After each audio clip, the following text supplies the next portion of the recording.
ডিক্যাপসুলেশন করেও সরাসরি খাওয়ানো যায়, মাছকে সরাসরি হ্যাচিং করেও খাওয়ানো যায়, আবার ডিক্যাপসুলেশন করে তারপর হ্যাচিং করে মাছকে খাওয়ানো যায়, এইভাবে কিন্তু খাওয়ানো যায়, কিন্তু সরাসরি সিস্ট খাওয়ানো যাবে না।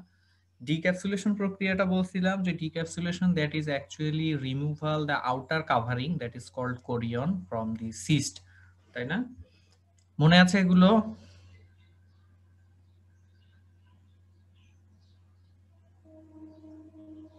মনে আছে আমি যে কথাগুলো বললাম? স্যার। আচ্ছা, এরপরে ডিক্যাপসুলেশনের কিছু বেনিফিট তোমাদের পড়াইছিলাম যেগুলো তোমাদের বুঝতে একটু একটু কষ্ট হচ্ছিল। তো আমি আগে ডিক্যাপসুলেশন এবং হ্যাচিংটা পড়ায় ফেলি, তারপরে যদি বেনিফিট গুলো পড়াই তাহলে আমার মনে হয়েছে যে তোমরা সব থেকে ভালো বুঝতে পারবা। আচ্ছা, আমরা প্রথমে আর্টেমিয়া সিস ডিক্যাপসুলেশন প্রক্রিয়াটা জানি। Decapsulation means removal of the outer covering of the cyst, তাই না? যে কোরিয়ন যেটাকে বলে, এইটাকে হাইলি অক্সিডেটিভ প্রোডাক্ট ব্যবহার করে অক্সিডেশনের মাধ্যমে এই কাভারটাকে রিমুভ করাকেই বলা হয় হচ্ছে ডিক্যাপসুলেশন। এখন এই ডিক্যাপসুলেশন প্রক্রিয়ার জন্য আমাদের কি কি লাগবে? একটা ব্রাইন শ্রিম নেট, অর্থাৎ এটা হচ্ছে ওই যে প্ল্যাংটন কালেকশন করার জন্য যে নেটগুলো ব্যবহার করা হয় সেগুলো, খুবই মাইনুট মেশ সাইজের যে নেট, খুবই সূক্ষ্ম মেশ সাইজের যে নেটগুলো, ওইটা হচ্ছে brine shrimp net. 2 teaspoon of artemia cyst, 2 চামচ আর্টেমিয়া সিস্ট দরকার হবে আমাদের। হালকা গরম পানি, কুসুম গরম পানি 2 cup. Regular bleach, regular bleach বলতে আমরা এই যে ওয়াশরুমে তারপর কাপড় ধোয়ার কাজে যে ব্লিচিং পাউডার ব্যবহার করি, দ্যাট ইজ রেগুলার ব্লিচ, এইটা ব্যবহার করলেই এনাফ। এটা হচ্ছে ক্লোরিনাইজিং এজেন্ট হিসেবে ব্যবহার করা হয়, অর্থাৎ অক্সিডেশন করতে চাইলে আমাদের ক্লোরিন দরকার, ক্লোরিন সাবস্টেন্স দরকার। হ্যাঁ, ক্লোরিন দিয়ে আমরা এটা অনেক স্ট্রং কেমিক্যাল, তো এটার মাধ্যমে আমরা অক্সিডেশন প্রক্রিয়াটা করব। Air pump and air line tubing, air pump দরকার হবে এবং কমপ্লিট এয়ার মানে রেগুলার এয়ারেশন দরকার, কন্টিনিউয়াস এয়ারেশন এই প্রক্রিয়াটার জন্য আমাদের প্রয়োজন হয়। তারপরে দেখো সোডিয়াম হাইড্রোক্সাইড ডিক্লোরিনেটর, অর্থাৎ অক্সিডেশন কমপ্লিট করার পরে এটার মধ্যে আমরা যে ক্লোরিন ব্যবহার করলাম, এই ক্লোরিনের তো একটা তীব্র গন্ধ আছে। এই ক্লোরিন সহ তো আমরা এটা মাছকে খেতে দিতে পারবো না, এই ক্লোরিনটাকে রিমুভ করতে হবে। এই ক্লোরিনটাকে রিমুভ করা দুইটা উপায় আছে। একটা হচ্ছে অনেকক্ষণ ধরে তুমি পানিতে যদি এগুলোকে ধুইতে থাকো, পানির ধারা দিতে থাকো বা ওয়াটার ফ্লোর নিচে রাখো, তাহলে ক্লোরিন রিমুভ হয়ে যাবে। আর একটা হচ্ছে শর্টলি যদি আমরা করতে চাই তাহলে সোডিয়াম হাইড্রোক্সাইড বা ডিক্লোরিনেটর ব্যবহার করলে সাথে সাথে ক্লোরিন রিমুভ হয়ে যাবে। এখন ডিক্যাপসুলেশনের প্রক্রিয়ার প্রথম স্টেপ দেখো, প্রথমে আমাদের করতে হবে কি, এই সিস্ট গুলো যেগুলো আছে এগুলো তো ডিহাইড্রেটেড অবস্থায় আছে, এগুলোকে হাইড্রেটেড করে নিতে হবে। এই ছোট ছোট সিস্ট গুলোকে আমরা যদি মাইক্রোস্কোপের নিচে দেখি তাহলে এই যে এইরকম দেখা যাবে।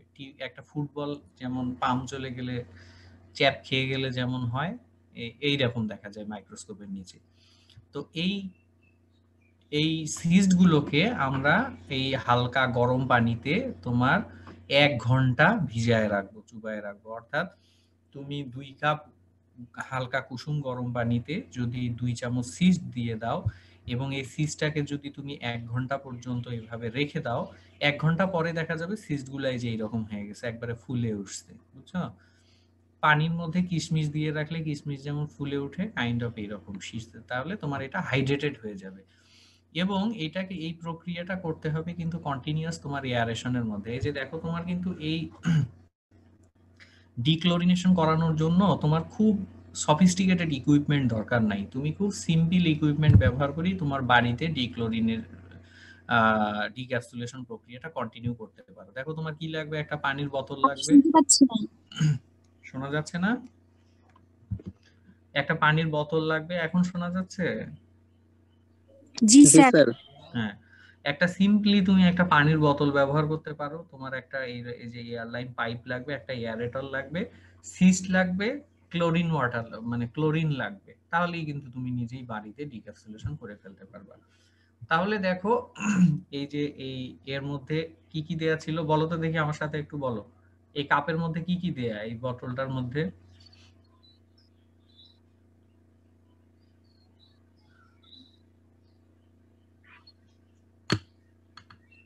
বলো।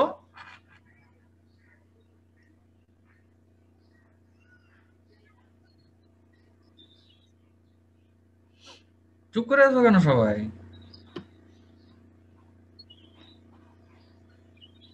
Sodium hydroxide. সোডিয়াম হাইড্রোক্সাইড তো ডিক্লোরিনেটর, সোডিয়াম আর হাইড্রোক্সাইড তো পরে দিব।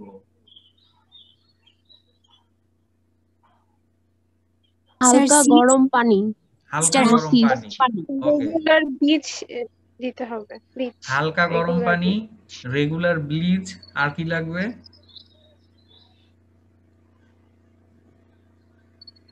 সিস্ট লাগবে, তাই না? জি স্যার। হ্যাঁ, হ্যাঁ, আর্টেমিয়া cyst সিস্ট লাগবে। হ্যাঁ, তাহলে আমি প্রক্রিয়ার প্রথমেই বলছি যে আগে যেহেতু সিস্ট গুলো ডিহাইড্রেটেড আছে, এগুলোকে আগে কি করে নিতে হবে? হাইড্রেট করে নিতে হবে। হাইড্রেট করে নিতে হবে। এটা হচ্ছে স্টেপ 1, যেটা আমরা এই যে এখানে করলাম, হাইড্রেটেড। এই সিস্ট গুলোকে ওই কন্টেইনার থেকে বের করে আমরা যদি 1 চামচ বা 2 চামচ আমাদের যতটুকু দরকার ততটুকু সিস্ট যদি ওই হালকা গরম পানির মধ্যে দিয়ে রাখি, তাহলে কি হবে? এই যে তোমার কন্টেইনার থেকে আমরা সিস্ট গুলোকে বের করছি, বের করার পরে সিস্ট গুলো থাকে হচ্ছে এই যে প্রথম ছবির মতন। তারপর স্টেপ 1 হচ্ছে আমাদের এগুলোকে হাইড্রেটেড করতে হবে। তাহলে হাইড্রেটেড করতে গেলে কি করতে হবে? এগুলোকে পানিতে দিয়ে রাখতে হবে, তাই না? তাহলে আমরা সিস্ট গুলো আমাদের যতটুকু প্রয়োজন ততটুকু সিস্ট আমরা পানিতে দিয়ে দিলাম। পানিতে দিয়ে 1 ঘন্টা রাখার পরে সিস্ট গুলো কি হবে? এরকম হাইড্রেটেড হয়ে যাবে, ঠিক আছে? হাইড্রেটেড হয়ে যাওয়ার পরে আমাদের সেকেন্ড স্টেজ হচ্ছে কি, 1 ঘন্টা চলে যাওয়ার পরে আমরা ওই পানিতেই আমরা রেগুলার ব্লিচ অ্যাড করব। রেগুলার ব্লিচ আসলে কি বলতো? স্যার এমনি যে স্যার আমরা ব্লিচিং পাউডার ইউজ করি, ব্লিচিং Powder, পাউডার হ্যাঁ। ব্যবহার করি, তার মানে ক্লোরিনেটেড সাবস্টেন্স, যেখানে ক্লোরিন আছে, তাই না? ব্লিচিং পাউডার কিন্তু লিকুইড অবস্থাতেও পাওয়া যায়, পাউডার অবস্থাতেও পাওয়া যায়, হ্যাঁ। তারপর আমরা এর সাথে ক্লোরিন অ্যাড করে দিব, ক্লোরিন অ্যাড করে দিব এবং কন্টিনিউয়াস এয়ারেশন দিতে হবে, বুঝছো? এখানে কিন্তু এই এই এই পাইপটা নিচ থেকে দেওয়ার কারণ কি বলো তো? নিচ থেকে দেওয়ার কারণ কি? স্যার, যেন সব জায়গায় ভালো মতো বাতাস পৌঁছায়। সব জায়গায় ভালো মতো বাতাস পৌঁছায়, সার্কুলেশনটা যেন খুব ভালো মতো তৈরি হয়, তাই না? ঠিক আছে? জি স্যার। হ্যাঁ, তো আমি তোমাদের পুরো প্রক্রিয়াটা বলি, তোমাদের কাছে সহজ ভাষায় একেবারে পরিষ্কার ক্লিন বাংলা ভাষায় বলি, তারপরে তোমরা এই জিনিসটা রিডিং করলে না খুব ইজিলি বুঝতে পারবা যে আসলে স্যার প্রক্রিয়াটার কথা বলছে এবং এইখানে যে প্রক্রিয়াটা আমরা পড়লাম একদম সেম।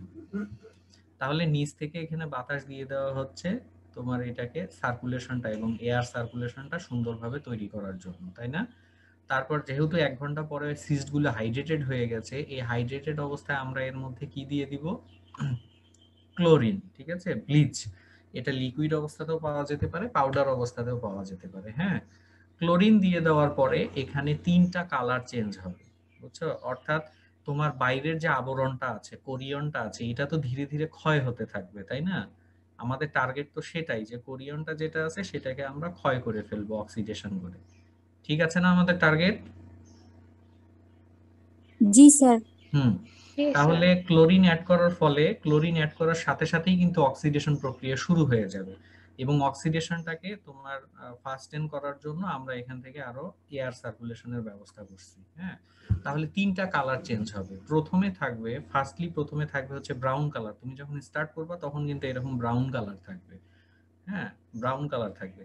যখন ধীরে ধীরে তোমার এই কোরিয়নটা ক্ষয় হতে শুরু করবে, বাইরের আবরণটা, তখন এসে হবে হচ্ছে লাইট গ্রে কালার। এটা কিন্তু আরেকটু গ্রে কালারের হয়ে যাবে, ব্রাউন থেকে গ্রে কালার হয়ে যাবে এবং ফাইনালি যখন তোমার অক্সিডেশন কমপ্লিট হয়ে যাবে, বাইরের কোরিয়নটা কমপ্লিটলি রিমুভ হয়ে যাবে, তখন এরকম অরেঞ্জ কালার ধারণ করবে। কারণ ডিমের ভেতরে কি থাকে? কুসুম থাকে না? আমি যদি ডিমের সাথে কল্পনা করি অনেকটা, হ্যাঁ, তো এটা বাইরের আবরণটা শেষ হয়ে যাওয়ার পরে তোমার এই আর্টেমিয়া সিস্ট গুলোও কিন্তু দেখতে একটু তোমার হচ্ছে অরেঞ্জ কালারের, বুঝছো? আর্টেমিয়া নকলি যেগুলো, এগুলো অরেঞ্জ কালারের। তো বাইরের পুরো কোরিয়নটা রিমুভ হয়ে যাওয়ার পরে তোমার এই সিস্ট গুলো দেখতে হবে এরকম অরেঞ্জ কালারের। যখন অরেঞ্জ কালারের হয়ে যাবে তখনই তুমি বুঝে নিবা যে তোমার আর্টেমিয়া ডিক্যাপসুলেশন হয়ে গেছে, বুঝছো? সাথে সাথে তোমার এই এয়ারেশন বন্ধ করে দিতে হবে। বন্ধ করে এই আর্টেমিয়া সিস্ট গুলো যেগুলো আছে, এই সিস্ট গুলোকে ওই যে বললাম না যে আর্টেমিয়া নেট লাগবে, আর্টেমিয়া নেটের মধ্যে তুমি ঢেলে দিবা। ঢেলে দিলে তাহলে ওইখানে সিস্ট গুলো তো থাকবে, তাই না? আর্টেমিয়া তোমার ডিক্যাপসুলেটেড যে সিস্ট গুলো আছে সেগুলো আছে। এখন তুমি যেটা করতে পারো যে যেহেতু এখানে ক্লোরিন দিয়ে তুমি এগুলোকে অক্সিডাইজ করছো, এগুলো নাকের কাছে নিলেই কিন্তু স্ট্রং ক্লোরিনের গন্ধ পাওয়া যাবে, বুঝছো? তুমি যেটা করতে পারো যে ট্যাপ ওয়াটারের মধ্যে, কন্টিনিউয়াস ট্যাপ ওয়াটারের মধ্যে রেখে দিতে পারো। রেখে দিলে তাহলে তোমার এই যে ক্লোরিন যেটা আছে, ক্লোরিনের গন্ধটা দূর হয়ে যাবে। স্যার ক্লোরিনটা ধুয়ে। হ্যাঁ বলো। সাউন্ড অনেক আস্তে আসতেছে। আমি তো অনেক জোরে জোরেই বলতেছি, সাউন্ড যে কেন আসতে যাচ্ছে? স্যার এই প্রসেসটা স্যার অনেকটাই যে এফসিও তৈরি করার মতো এইরকম না স্যার? এফসিও তৈরি করার মতো মানে? মানে ওই আমরা বায়োফ্লোকে যেটা করি আর কি স্যার, ওইটা না ওইরকম না প্রসেস কি অনেকটা? না না না, বায়োফ্লক আলাদা জিনিস, এটা আলাদা জিনিস। এটা কি আলাদা প্রসেস স্যার? হ্যাঁ হ্যাঁ, বায়োফ্লক ডিফারেন্ট থিং, এটা কমপ্লিটলি ডিফারেন্ট থিং। ঠিক আছে, তাহলে আমরা পরে সেকেন্ডলি হচ্ছে যখন এটা কালার চেঞ্জ হয়ে অরেঞ্জ হয়ে যাবে তখন আমরা ওয়াটার ফ্লো দিয়ে এটার ক্লোরিন যেটা আছে সেটাকে রিমুভ করে ফেলতে পারি, অথবা ডিক্লোরিনেটর সোডিয়াম হাইড্রোক্সাইড যেটা আছে এটা ব্যবহার করলেও কিন্তু তোমার ক্লোরিনটা কমপ্লিটলি চলে যাবে, বুঝছো? তারপর থার্ড স্টেপ হচ্ছে এই যে দেখো আমরা যখন করে ফেলবো, এই ট্যাপ ওয়াটার দিয়ে ধোয়ার কথা বলতেছিলাম না, এই যে এটা হচ্ছে কিন্তু তোমার স্মল মেশ নেট, অর্থাৎ এটার ভেতর দিয়ে কিন্তু তুমি যতই ট্যাপ ওয়াটার দাও না কেন তোমার সিস্ট গুলা কিন্তু বাইরে বের হয়ে যেতে পারবে না। এভাবে যদি অনেকক্ষণ তুমি রিনসিং করো তাহলে দেখা যাবে যে ক্লোরিন চলে গেছে, ক্লোরিনের আর গন্ধ থাকবে না। এবং তারপরে যদি ওগুলোকে মাইক্রোস্কোপে দেখো তাহলে এরকম সুন্দর অরেঞ্জ কালার বলের মতো মনে হবে, বুঝতে পারছো? এখন ডিক্যাপসুলেশন প্রক্রিয়া সম্পন্ন হয়ে গেল, এটাকে এই টোটাল প্রসিডিউরটাকে বলে আর্টিমিয়া ডিক্যাপসুলেশন। এখন তুমি এই সিড গুলোকে ফ্রিজে রেখে দিতে পারো, এই সিড গুলোও তুমি সরাসরি মাছকে খাওয়াইতে পারো, অথবা আবার যেটা করতে পারো এই সিড গুলোকে হ্যাচিং করে তারপর মাছকে খাওয়াইতে পারো। আমার কথা বোঝা গেছে? জি স্যার। হ্যাঁ, 1 সপ্তাহ পর্যন্ত এগুলোকে স্টোর করে রাখা যায়। এখন হ্যাচিং প্রক্রিয়াটা দেখো, হ্যাচিংটাও মোটামুটি ওই একই রকম ভাবে আমরা করতে পারি। আর্টেমিয়া হ্যাচিং অর্থাৎ এগুলো তো তোমার হচ্ছে এই সিস্ট গুলোর ভেতরে, এখন হচ্ছে এর ভেতরে কিন্তু তোমার নপলি আছে, বুঝছো? ছোট ছোট বেবি আর্টেমিয়া আছে। এখন এই বেবি আর্টেমিয়া গুলোকে বের করে নিয়ে আসার জন্য বা হ্যাচিং করার জন্য আমাদের যা লাগবে, টেম্পারেচার লাগবে 25 ডিগ্রি সেলসিয়াস, অর্থাৎ 25 ডিগ্রি সেলসিয়াস। এটা হচ্ছে ডিম ফুটানোর মতো, অনেকটা মাছের ডিম ফুটানোর মতো। 25 ডিগ্রি সেলসিয়াস হ্যাচিং টেম্পারেচার লাগবে। স্যালিনিটি লাগবে 5 থেকে 30 পিপিটি। এর আগে কিন্তু আমাদের কোনো স্যালিনিটি দরকার হয়নি, আমাদের স্যালাইন ওয়াটার লাগেনি। কিন্তু আর্টেমিয়া যদি আমরা হ্যাচিং করতে চাই, হ্যাচিং করতে গেলে কিন্তু আমাদের স্যালাইন ওয়াটার দরকার হবে। এখানেও আমাদের কন্টিনিউয়াস এয়ারেশনের দরকার হবে। লাইট লাগবে 20 লাক্স। তারপরে পিএইচ হচ্ছে অ্যারাউন্ড 8। এইভাবে একটা ভি শেপের আমরা একটা কন্টেইনার ব্যবহার করতে পারি, অথবা সিম্পলি আমরা যদি বাড়িতে করতে চাই, আমাদের ল্যাবে এই ধরনের ভি শেপ ইকুইপমেন্ট আছে। আর বাড়িতে যদি করতে চাই আমরা এরকম পানির বোতলের মধ্যেও করতে পারবো। অর্থাৎ তোমার তো অ্যাকুরিয়ামের জন্য তো তোমার এত সফিস্টিকেটেড ইনস্ট্রুমেন্ট কেনার দরকার নাই, ল্যাবে না হয় এগুলো ব্যবহার করতে হয়। তাহলে এইভাবে কিন্তু আমরা পানিতেও করতে পারি মাছকে খাওয়ানোর জন্য। তারপরে এয়ার সাপ্লাই দিয়ে দিতে পারি আগের মতো করেই, যেন কন্টিনিউয়াস এয়ার ফ্লো হয়। তারপর স্যালিনিটি 25 থেকে 30 পিপিটি। এটা কিভাবে হিসাব করা যায় বলো তো? যে আমার পানিতে আমি এখানে 10 পিপিটির একটা সলিউশন তৈরি করব, অর্থাৎ লবণ থাকবে সেখানে 10 পিপিটি। সেটা কিভাবে তৈরি করতে পারবো? স্যার লবণ অ্যাড করতে হবে স্যার। কতখানি? এটা স্যার হিসাবটা তো স্যার যাই না। আমি সহজ একটা হিসাব বলে দিই, 10 যত গ্রাম পিপিটি, দিতে হবে। হ্যাঁ যত পিপিটি তৈরি করতে চাও ও 1 লিটার পানিতে তত গ্রাম লবণ দিয়ে দিবা, তাহলেই হয়ে যাবে। অর্থাৎ নরমালি দেখা যায় কি 20 থেকে 25 পিপিটি তে সব থেকে ভালো হ্যাচিং করে, বুঝছো? এটা জেনে রাখো, এটা এখানে শীটে মনে হয় দেয়া নাই। আমরাও বেশ কয়েকবার হ্যাচিং করে দেখছি যে 20 থেকে 25 পিপিটি স্যালিনিটিতে আর্টেমিয়া খুব ভালো হ্যাচিং করে। তাহলে 1 লিটার পানিতে 20 থেকে 25 গ্রাম লবণ দিয়ে দিবা। দিয়ে টেম্পারেচারটা তো রুম টেম্পারেচার, 25 ডিগ্রি সেলসিয়াস মানে কিন্তু রুম টেম্পারেচার। শীতের দিন যদি না হয়, রুম টেম্পারেচার এইরকম লাইট দিয়ে দিবা। তারপরে পিএইচ থাকবে হচ্ছে অ্যারাউন্ড 8। পিএইচটা মোটামুটি তুমি যদি একবারে পিওর ওয়াটার ব্যবহার করো, এটার পিএইচ দেখবা যে অ্যারাউন্ড 7 এর একটু উপরেই সাধারণত থাকে। ডিপ টিউবওয়েলের ওয়াটার ব্যবহার করলি। হ্যাঁ, তারপরে এইভাবে কন্টিনিউয়াস সার্কুলেশন এয়ার দিয়ে দিবা। তুমি এই যে দিতে পারো, এখন ব্যবহার করতে পারো। এখন আমরা এর মধ্যে কি দিয়ে দিব বলো তো? তোমার সেটআপ তো রেডি, এখন কি দিব এর মধ্যে? স্যার সিস্ট সিস্ট মানে গুলো, অর্থাৎ স্যার ওই ডিমগুলো না? ডিক্যাপসুলেটেড যে সিস্ট গুলো আছে, তাই না? জি স্যার। জি স্যার। হ্যাঁ, ডিক্যাপসুলেটেড সিস্ট গুলো এর মধ্যে যদি দিয়ে দিই, তাহলে দেখা যাবে যে 12 ঘন্টা পর তোমার আর্টেমিয়া বের হয়ে একবারে হ্যাচ করছে। এইরকম ছোট ছোট আর্টেমিয়া বের হয়ে দৌড়াদৌড়ি করতেছে। মানে তুমি যদি খুব কাছে চোখ লাগায় দেখো, খালি চোখেই দেখতে পারবা যে ছোট ছোট সুজির দানার মতো পোকা দৌড়াদৌড়ি করতেছে। বুঝছো? এখন বিষয়টা হচ্ছে যে আমরা ডিক্যাপসুলেশন করে হ্যাচিং করতেছি কেন, অথবা সরাসরি হ্যাচিং করলে কি অসুবিধা? তুমি যদি সিস্ট গুলোকে ডিক্যাপসুলেটেড না করে সরাসরি সিস্ট গুলোকে যদি এর মধ্যে দিয়ে দিতা, তাও কিন্তু আর্টেমিয়া হ্যাচ করতো। বুঝতে পারছো? কিন্তু ডিক্যাপসুলেশন করে তারপরে আমরা হ্যাচিং করলাম, এইটার আসলে বেনিফিট গুলো কি কি? ডিক্যাপসুলেশন করার বেনিফিট গুলো কি কি? এটা হচ্ছে কি যে তুমি এই যে ডিক্যাপসুলেশন করার পরে তুমি যখন হ্যাচিং করলা, তুমি যদি ডিক্যাপসুলেটেড না করে হ্যাচিং করতা, প্রথমত একটা বিষয় হচ্ছে যে তোমার সময় বেশি লাগতো।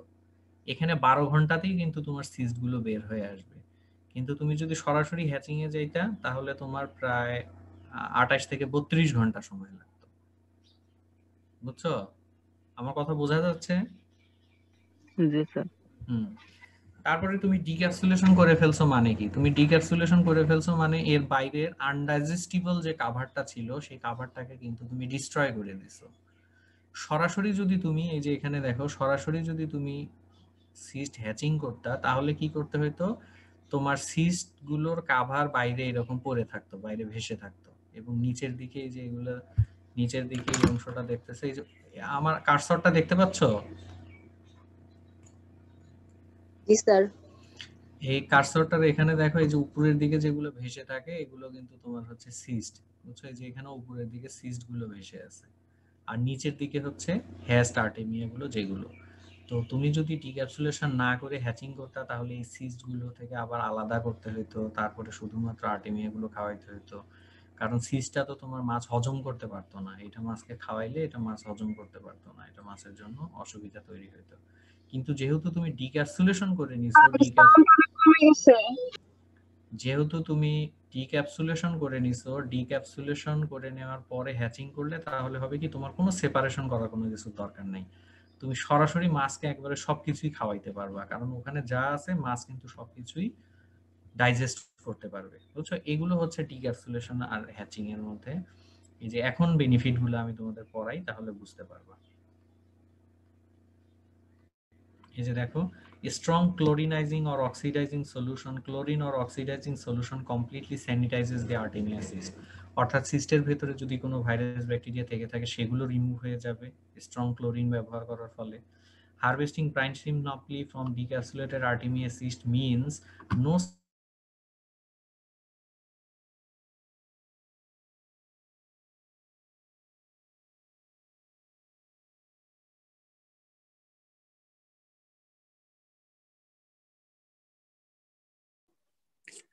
স্যার শুনতে পাচ্ছি না।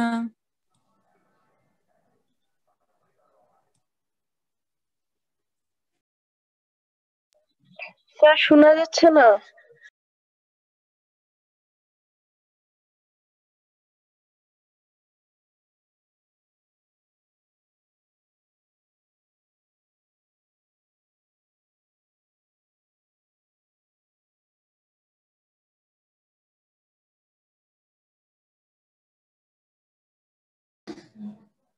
স্যার শুনতে পাচ্ছি না। Start is connected. Zeeshan host হয়ে আছে। ক্লাসে আসছে আদৌ? হ্যালো এই জিশান, তুই কি কাপড় চোপড় ধুতে গেছিস? Hello host. স্যারের ক্লাস করতেছি, এই ক্লাস শেষ হলে কাপড় ধুতে যাবো। ভাই আমার কাপড় ধুতে ধুতে জীবন শেষ। আমার গুলো পাঠাই দে কুরিয়ার কইরা। আমি কুরিয়ার করে পাঠাই দিছি। আবার হুডি দিব না, তুই তো রাইখা দিবি তখন। হ্যাঁ হ্যাঁ, দুনিয়ার যত সবার কাপড় আছে দিবনি দিয়ে কোনো সমস্যা নাই, পার কাপড় হচ্ছে 1000 টাকা করে। তুই তো ডাকাইত রে, কাপড়ের দাম হতে 1000 টাকা না। রঞ্জিত দে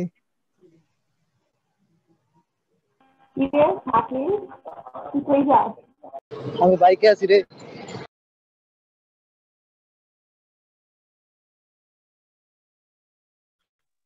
দেখিস পড়ে যাস না আবার বাইকে থেকে ক্লাস করতে করতে।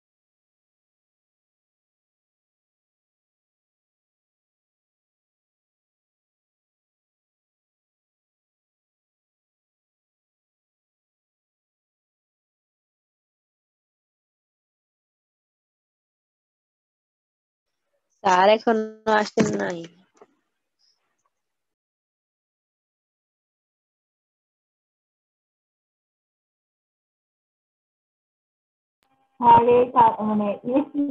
আর মেসেজ দিছে ইলেকট্রিসিটি নাই, ওয়েট করতে বলছে সবাইকে। আরে আমি ইলেকট্রিসিটি কাটি দিয়েছি স্যার।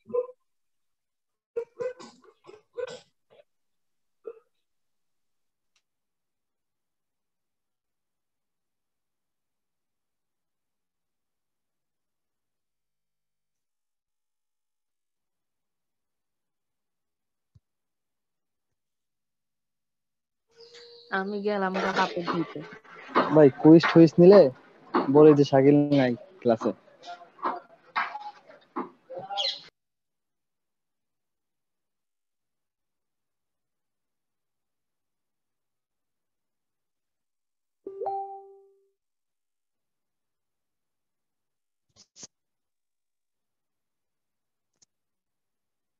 সবাই চুপ কেন?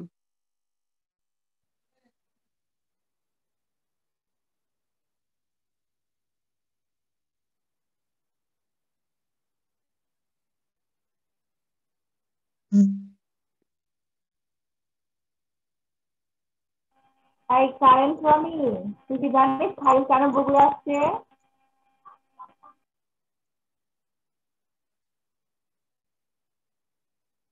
কি রে রনি, কই রনি ক্লাসে নাই?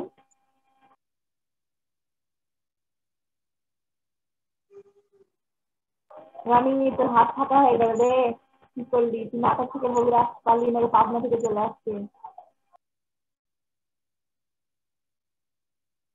আহারে,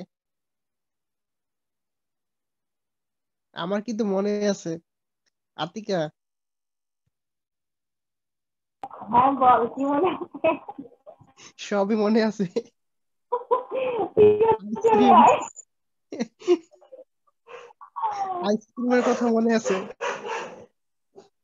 হ্যাঁ হ্যাঁ বুঝছি বুঝছি, ওরা যে কেন কেন আসতেছে আমিও বুঝতেছি না, বুঝছিস?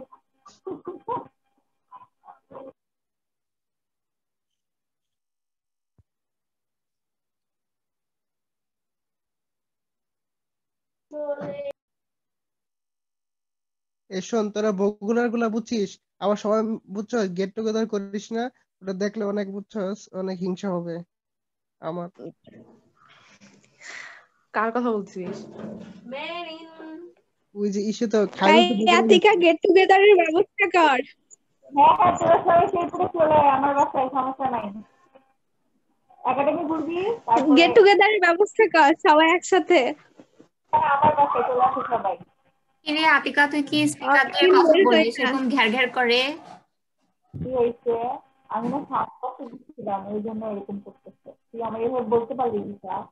একদম পুরা ঘ্যার ঘ্যার মার্কা আওয়াজ শোনা যাচ্ছে, মনে হচ্ছে না এটা তোর ভয়েস।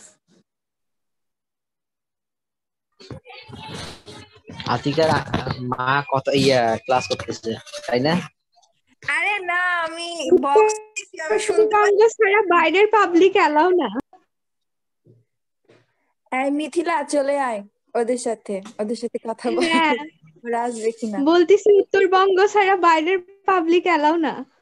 হ্যাঁ হ্যাঁ, ওগুলা কুমিল্লা, তারপরে কি সব দক্ষিণবঙ্গে এলাও না। হ্যাঁ হ্যাঁ, সব উত্তরবঙ্গ, গেট টুগেদার উত্তরবঙ্গ।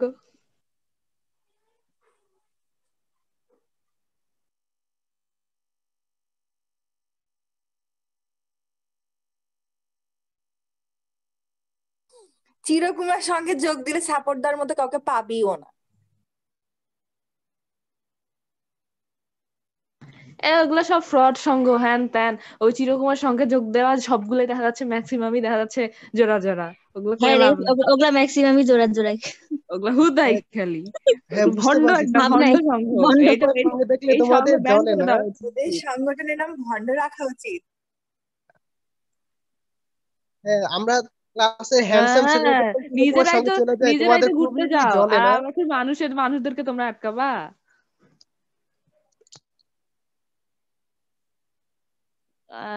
রে এগুলো সব ভণ্ড সংঘ, আর সংঘের মেম্বার গুলো হইতেছে সব ভণ্ড।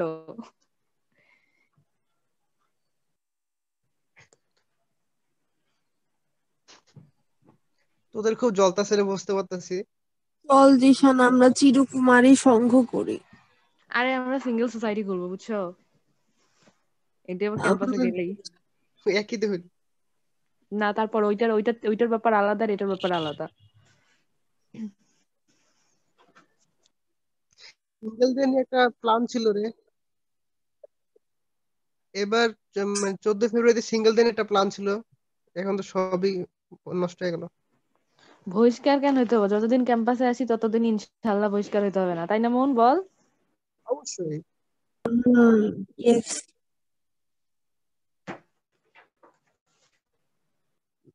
লাভ ইজ ওয়েস্ট অফ টাইম। জিসেন একটু গান শোনায় দে, এই গানটা অ্যানথেম, মায়ের খাবি, সিঙ্গেল মায়ের খাবি, সোসাইটির অ্যানথেম। কাপড় দিতে যাবো আমি। তুই তুই কাপড় কাচড়াবি, বুঝছস? ওটাই ছিল, সাথে গানের সাথে বিট দেবে। আমন যে মুভি বানাবে, সেই মুভিতে কোনো প্রেম থাকবে না। বাহ। ও এরকম চিল্লাইতেছে, কিন্তু ও আসলে দেখে সব ইয়া টাইপের মুভি, বুঝছিস? কি রোমান্টিক। বিয়া টাইপের মুভি। আরে ইয়া বলছি, ইয়া ও আচ্ছা। মানে ওই যে যেমন fault is in our stars, তারপর হচ্ছে 5 feet apart, এই টাইপের গুলা সব ওই লেভেলের। নো।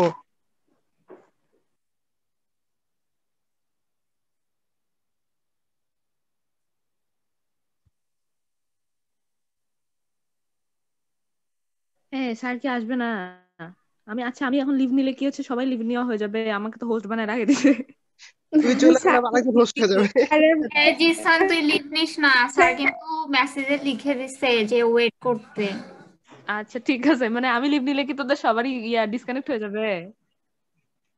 আচ্ছা ঠিক আছে, তাহলে ইলেকট্রিসিটি নাই।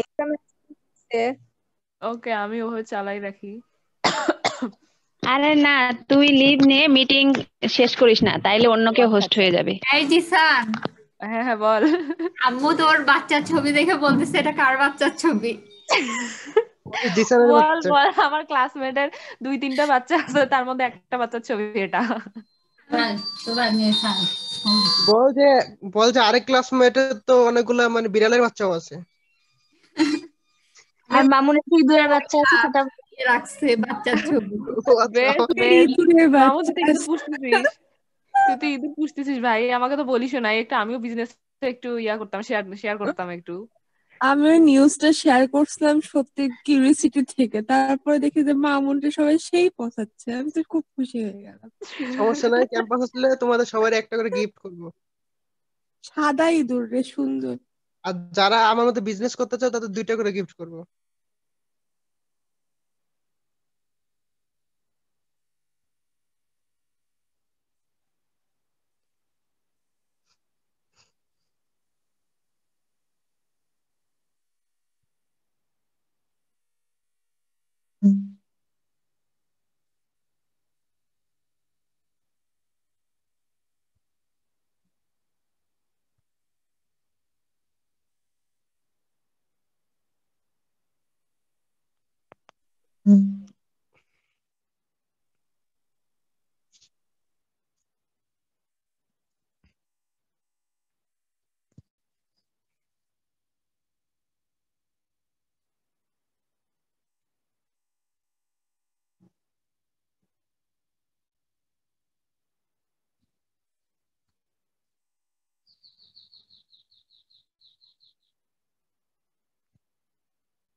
কিরে পোলাপান সবসময় চুপ হয়ে গেল?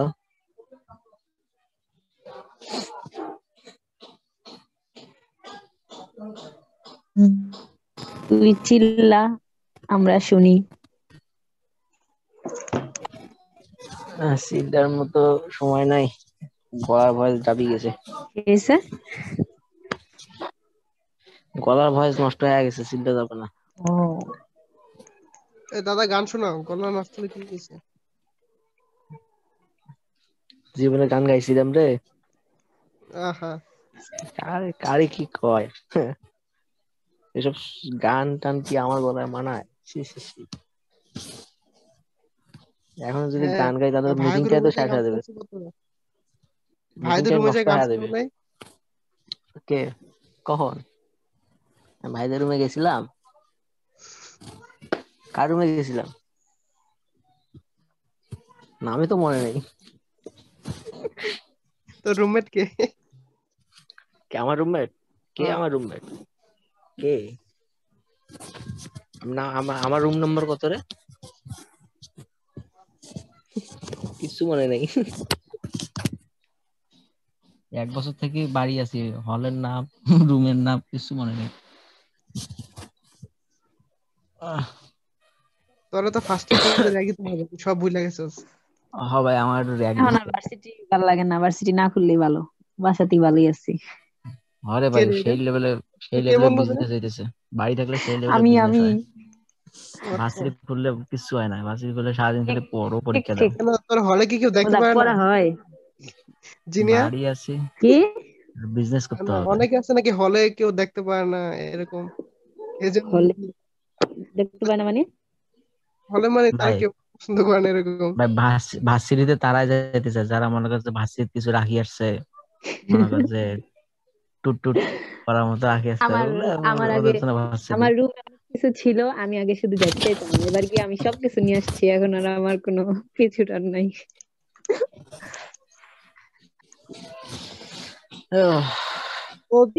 হলে একটা বিড়াল রেখে আসছিস তাইলেই হতো। বিড়াল শুট কি দেয়া থাকবো ময়রা। তোরা কয়জন আছিস? 51 জন, 57 জন না? আমি বলতে 56 জন। 39। ও না টোটাল 56 জন ধর আমি বাদে হ্যাঁ সবাই মিলে হুম আমাকে কিছু ডোনেট করো, আমি একটা বাইক কিনি। ক্লাস শেষ, আর আজকে আর ক্লাস আচ্ছা নিবে না, মেসেজ দিছে। জিসান ক্লাস স্টপ করে দে। দিছে ও হ্যাঁ দিছে জিসান আর ইউ দেয়ার? দিছে কাপড় দিতে গেছে ও মনে হয় কাপড় নিতে চলে গেছে। দৌড়াই পাও কাপড় দিতেছে। আমারও দোয়া লাগবে, আমি 3 দিন যাবত রাইখা দিছি 2 না, কবে দিমু কে জানে। আরে এটা অত কাহিনী না করে একটা মেশিন কিনলেই তো পারিস কাপড় ধোয়ার। আছে একটা কাজের লোক রাখবি। মেশিন আছে একটা, ওইটা চালাই না, ওটা উনি আছে, লাগলে নিয়ে যাইস কারো লাগলে। চালাইলে নষ্ট হয়ে যাবে, চালাইস না। ওটা এখন ইঁদুরের বাসা, রাত্রে বেলা ইঁদুরের যন্ত্রণা ঘুমাইতে পারি না, ওটা ভিতরে মনে হয় ইঁদুরের বাসা বানাইছে। ওই মামুন তোর ইঁদুর লাগলে নিয়ে যাইস, আমগো বাসায় আছে ওয়াশিং মেশিনের মধ্যে। না আমি তো ইঁদুর আরো সাপ্লাই দিই, আমার কেন লাগবে? এই জিসান নাই, লিভ নেই সবাই। হ্যাঁ টাটা।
জিসান বেঁচে আছিস?